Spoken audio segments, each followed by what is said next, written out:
अब जब longitudinal waves की बात करते हैं तो मीन पोजीशन के ऊपर वाले जो पार्ट्स होते हैं उनको बोलते हैं क्रस्ट, और मीन पोजीशन से नीचे वाले जो पार्ट होते हैं उनको बोलते हैं ट्रफ। क्रस्ट और ट्रफ दो टर्म्स हैं, ये भी आपको पता चल जाने चाहिए कि मीन पोजीशन के ऊपर वाले पार्ट्स को क्या कहते हैं, या ऊपर वाली वेव जो है हाफ वेवलेंथ वाली वेव जो है उनको बोलते हैं क्रस्ट, और नीचे वाले जो होते हैं पार्ट्स उनको बोलते हैं ट्रफ। ये दो चीजें भी समझ आ गई।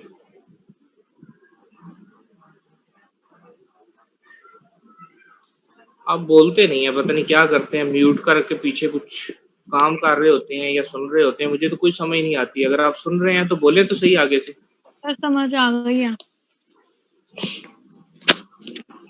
लॉन्गिट्यूडनल वेव्स थी मैकेनिकल की एक टाइप, दूसरी टाइप कौन सी थी? ट्रांसफर से ट्रांसवर्स। अब ट्रांसवर्स की डेफिनेशन देखें। In case of transverse waves, the vibratory motion of particles of the medium is perpendicular to the direction of the propagation of waves. बेटा एक टर्म होती है हॉरिजॉन्टल और दूसरी होती है परपेंडिकुलर। हॉरिजॉन्टल मीन के एक सरफेस है ना, सरफेस के बिल्कुल पैरेलल, ठीक है, वो पैरेलल हो जाता है हॉरिजॉन्टल, और उसके बिल्कुल अपोजिट डायरेक्शन, मतलब परपेंडिकुलर। मैं आपको कैसे समझाऊं, जैसे 90 का एंगल होता है, किसी सरफेस पे 90 का एंगल डाल देना तो वो सरफेस के ऊपर 90 का एंगल जो है ना वो परपेंडिकुलर होता है। तो अब ट्रांसवर्स वेव्स वो होती हैं जिनमें मीडियम के पार्टिकल्स की मूवमेंट वेव की प्रोपोगेशन के परपेंडिकुलर होती है। ठीक है बेटा? जी सर। लॉन्गिट्यूडनल में मीडियम के पार्टिकल्स की जो मूवमेंट है वो होती है वेव्स की प्रोपोगेशन के हॉरिजॉन्टल और अलोंग, और ट्रांसवर्स में मीडियम के पार्टिकल्स की मूवमेंट वेव्स की प्रोपोगेशन के परपेंडिकुलर होती है। सिर्फ इतना डिफरेंस है इन दोनों में।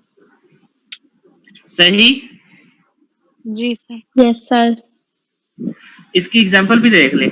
Waves on the surface of water and light waves are example of transverse waves.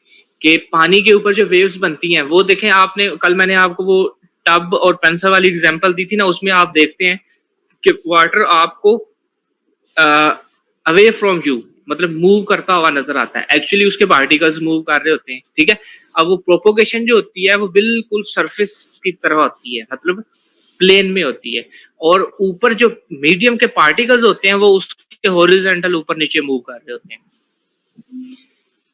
Longitudinal की पहले आपकी एग्जांपल नहीं बताई, जरा उसको देख लेते हैं।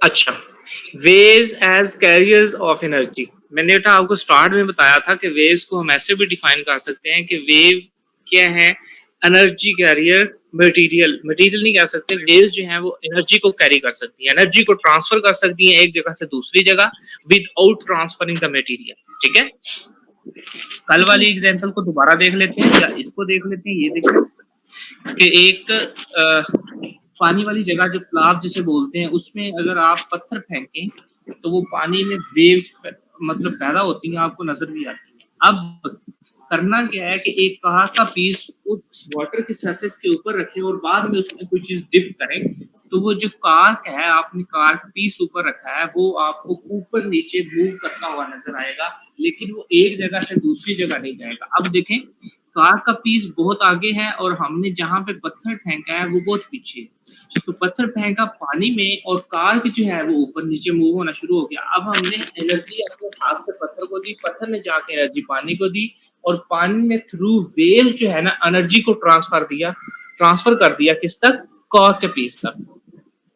ठीक हो गया? तो इन जो वेव्स हैं वो विद सॉरी वेव्स जो है वो एनर्जी कैरी करती है या ट्रांसफर करती है एनर्जी को विदाउट ट्रांसफरिंग द मटेरियल, मतलब मटेरियल को ट्रांसफर किए बगैर हम एनर्जी को ट्रांसफर कर सकते हैं थ्रू वेव्स।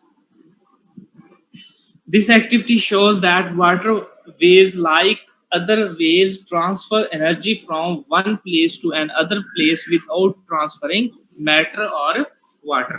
अब इसको वेव्स की डेफिनेशन ये भी ले सकते हैं, वेव्स ट्रांसफर एनर्जी, यहाँ से बेटा waves transfer energy from one place to another without transferring matter। ठीक है, ये अब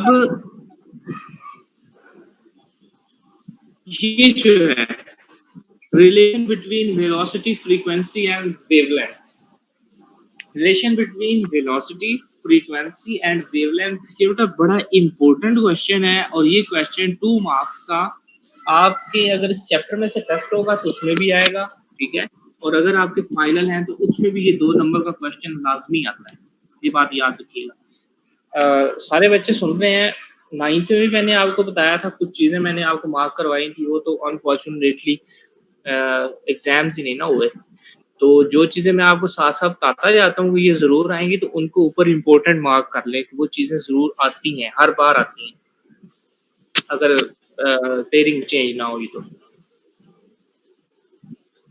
तो अब मुझे बताएं, इतना बहुत है या आगे चलें?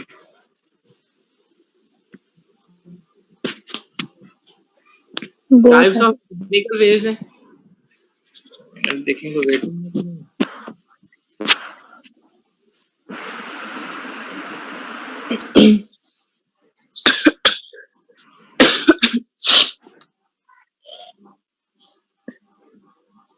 एक मिनट, हमारे साथ एक और है खान, जरा इनको ज्वाइन होने दें।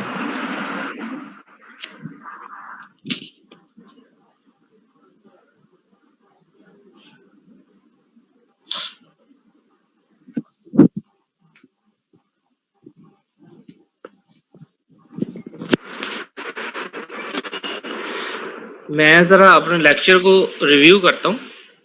मैकेनिकल वेव्स की 2 टाइप्स हैं, ट्रांसवर्स और लॉन्गिट्यूडनल। उसके अलावा हमने क्या पढ़ा है, हमने 2 टर्म पढ़ी है, कंप्रेशन और रेयरफैक्शन, ठीक है। लॉन्गिट्यूडनल की डेफिनेशन क्रस्ट और ट्रफ पढ़ी है, ट्रांसवर्स की definition waves as a energy carrier, ठीक है, इसकी डेफिनेशन, और ये पूरी एक्टिविटी। बेटा कल ये एक्टिविटी मैं आपसे इसमें से क्वेश्चन पूछूंगा, सब सुन रहे हैं ना? ये जो एक्टिविटी है 10.3, इसमें से कल मैं आपसे क्वेश्चन जरूर पूछूंगा। अभी आपने मुझसे कुछ पूछना है तो पूछ ले, इसको रीड भी कर ले, अगर कुछ पूछना है तो पूछ ले, मैं आपसे इसमें से क्वेश्चन पूछूंगा। और आपका होमवर्क क्या होगा, आपने मैकेनिकल वेव्स की टाइप्स, उनकी डेफिनेशन, क्रस्ट, ट्रफ, उसके बाद कंप्रेशन, रेयरफैक्शन, वेव्स की जो ये डेफिनेशन मैंने आपको पढ़ाई है, ये बस ये आपने होमवर्क में लिखना है और लर्न करके आना है। उसके बाद 10.3 एक्टिविटी ने आपने इसको रीड करना है और कल इसमें से मैं क्वेश्चन पूछूंगा आपसे।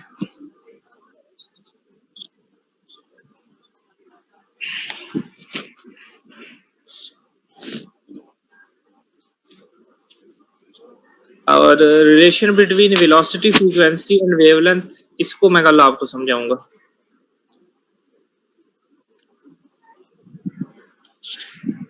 अभी मैं इधर ही हूँ क्लास में ही, आपको कोई क्वेश्चन है तो आप मुझसे पूछ सकते हैं। तो ये जो आपने पढ़ाया है वेव कैरी ऑफ एनर्जी, ये भी लिखना है? नहीं बेटा लिखना नहीं है, मैं फिर बता रहा हूँ, इसको लिखना नहीं है, इसको जस्ट आपने रीड करके आना है और इसमें से क्वेश्चंस पूछूंगा आप। Okay sir. सर एक बार रिपीट कर दीजिए। मैकेनिकल वेव्स की टाइप्स, उनकी definition, compression, rarefaction, crust, trough, उसके बाद था वेव्स की डेफिनेशन जो मैंने आपको बताई, waves can transfer energy without transfer the matter, बस।